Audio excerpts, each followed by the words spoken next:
traders, welcome to the TMT Stock Market Strategy video for Friday, July 8th. It's all about the jobs. Non-farm payroll numbers coming out shortly, and it's not what the number is how the markets react to it. Now, we had a 38,000 jobs only created last month. Markets really just got really hammered. Gold exploded to the upside. So we want to see if the jobs do come back and they are better. You have to say that gold and rates will start to rise, bonds will start to sell off again. That's what I'm looking for today.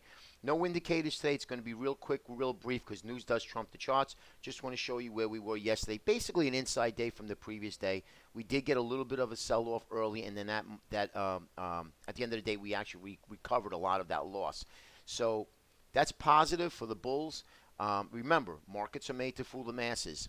When it's easy to short or to buy, you got a problem. Meaning that you got to think like a contrarian. Now, I do believe, from what I see and what I've been looking at off the charts are telling me it's possible. We have bull flag patterns, like I mentioned yesterday, and it is possible that we can actually challenge the highs. We're only about 35 handles away in ES.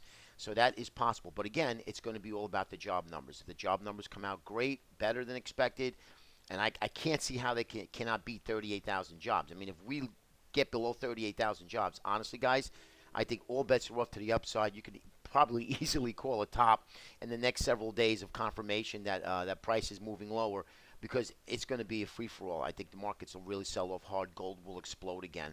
But I just don't think that's going to happen. I think it was a one-time event, 38,000 jobs. I think they're looking for 165,000 estimate at the moment. So let's see what happens.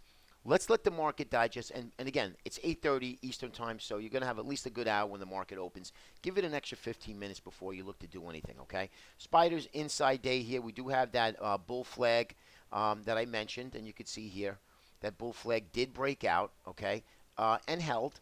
So let's see where we are and see if we can challenge the highs here, okay?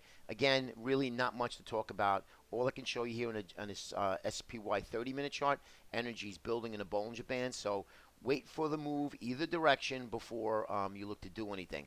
Let the price tell you which way it wants to go, right? Bollinger Bands doesn't tell you a direction of price, just an expansion or contraction of what? Pressure building inside the band, all right? So spiders looking constructive. Here's the really the dismal looking transports. I mean, the transports just, if that's a precursor of what's to come, I mean, it is just lower lows, lower highs consistently, pretty much all of June and into July. And it does not look good. I mean, you can see that M-top formation target hit here. And where do we go? It looks like we continue to move lower. I mean, unless something happens, transports are disconnecting from what the other indices are doing.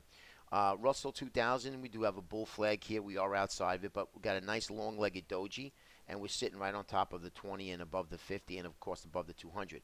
It needs to start going. If this can start going to the upside, then I would think that we would at least challenge the highs here and then bring the transports up along with it, okay? Qs, last is the Qs, and you can see here holding pretty well here. I was surprised about how technology is building, but you could see. Let me just see if I can draw this right here. There we go. Another bull flag breakout. So we do have bull flags upon us, and some of them did break out, some of them did not. But if that's a good sign, and if the numbers are good, and they do like the reaction to the numbers, I think you'll see gold sell off, you'll see bonds start to sell off, and rates start to rise, okay? So take a look at that TLT if you're interested in doing something, because it is extended. But remember, overbought is not a sell signal, but if we get a closing low, if we get a close of yesterday's low on the TLT, that might be interesting, looking for sort of rubber band effect, that retracement rally. Okay, hope it helps, guys. Be careful out there. Non-farm payrolls 8:30 Eastern. Talk to you on Monday. Enjoy the weekend.